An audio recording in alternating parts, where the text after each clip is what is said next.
Move plates on the dip bars or train for the planche. What should you focus on? How do you do each? And how do these training styles interact? There are a million different training styles in the realm of bodyweight training, with two styles being the most talked about: strength and skill training. So with extensive experience in both of these fields, we will be going over the science behind each of these approaches, how to do each, and even structure examples, starting with strength training. The goal being to build absolute and relative strength with the side effect of muscle growth. This style is more commonly referred to as street lifting or weighted calisthenics. Street lifting being the competitive sport and weighted calisthenics being the more broad term. This training involves using your body weight and an added resistance via either a weight belt or weight vest. Or if you're a psycho like me and your weight vest is only 45 pounds, you can use both. This added weight increases the resistance of your movement, thus lowering the reps. This is vital to building your strength and power output. This is pretty common knowledge by now, so I hope I don't have to go scouring the internet to pull a study out of my ass so you know what I'm talking about. If you train with heavy weight, you're going to get good at moving heavy weight. So this begs the question, how do I train for strength in calisthenics? Well, there are 5 basic principles: compound movements, heavy ass weight, high intensity, low volume, and a high frequency of failure. Your compound movements consist of the pull-up, the row, the dip, the pike push-up, and the squat. These movements require several muscles to perform, unlike movements like the bicep curl or the tricep extension. And they also don't have the limiting factors like a push-up, which extensively relies on the core and legs to maintain proper form, which could give out before you're targeting muscles. So why compound movements? Number 1, they're safer. If you try to bicep curl a 50-pound dumbbell with a rep range of 3 max, you're more than likely going to tear it to shreds, and not in the fun hypertrophic way. Number 2, neuromuscular adaptation. And yes, I am still speaking English here. Compound lifts improves the coordination between these muscle groups. In simple terms, by lifting heavy with all these muscles working together, you're teaching your muscle group how to use that muscle group more efficiently, as well as incorporating more muscles into the movement to push a greater load. With all of that out of the way, let's talk about weight. You simply want to use a weight that limits your max reps to around 5 to 10. 5 being a safe rep range to avoid injury, and 10 being a little over the strength rep range. If you're still at the point where you're doing these movements with just your body weight and you're still at that rep range, that's perfectly fine. Your body knows no difference. Once your reps go higher than 10, 15, or whatever rep range you're comfortable with, add more weight to reduce your rep range. And lastly, high intensity, high frequency of failure, and low volume. A high intensity means you are working at a rep range closer to your max reps. A high frequency of failure means that you push your sets to muscular failure more often, if not every set. But this high intensity and muscular failure means that volume has to be low. Your training volume is your sets times your reps. Not in a literal sense. You can't say, oh, my training volume is 30, but you know what I mean. It's the total work done in that session. This means lowering your sets and reps. But get this, the rep part has already been done for you. Doing multiple movements that target the same muscle increases the total volume done. So limit your sessions to the few key movements mentioned. And with all that information, we can finally put it into practice with this example structure. also known as the two-set method. While this structure isn't only limited to calisthenics, it is widely popularized by Ian Barsiegel and incorporates all of the essential principles in strength training. Another important thing to consider is rest times. When high-intensity training, your rest time must accommodate the fatigue after every set, ranging from 4, 6, even 8 minutes between sets. However, the most important thing to consider is if you truly feel rested enough to put your 100% into your next set. And now we move on to skill training.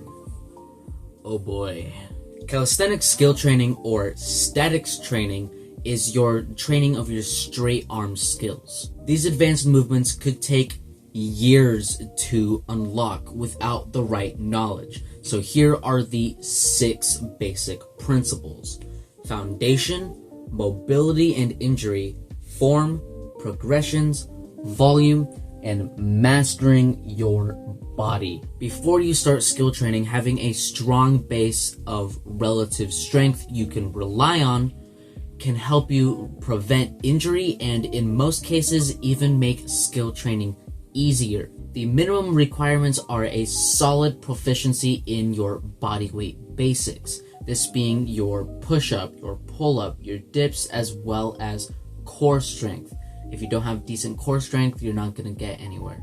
If you wish to further strengthen your foundational relative strength with weighted calisthenics before weight training, that is fine. However, it will have minimal effects on your skill training. Every skill has its mobility requirements, and knowing these mobility requirements before training the skill can help you prepare for it, as well as avoiding a quick injury. These skills are very heavy and intense on the body, so a 2-second max hold might just feel like a 1-rep max PR. The best thing you can do for your progress is to avoid injury like the plague. Nothing will stunt your progress more than having to stop training altogether and then having to go through the rehab process. The form of your skill is one of the most important things to consider while training statics. You should always aim for the best form you are capable of, without being a perfectionist and staying within safe parameters. If you are proficient in a progression, always aim to keep clean form. If you are working towards a progression, faults in form are not something to run from. It's through this rough form that we build proficiency and then clean it up afterwards. Skill training is very different from traditional training for one reason: progressions. These are the steps that one takes towards unlocking a skill, the final progression. Because no one is going to be able to jump into the final progression without being able to do the previous one.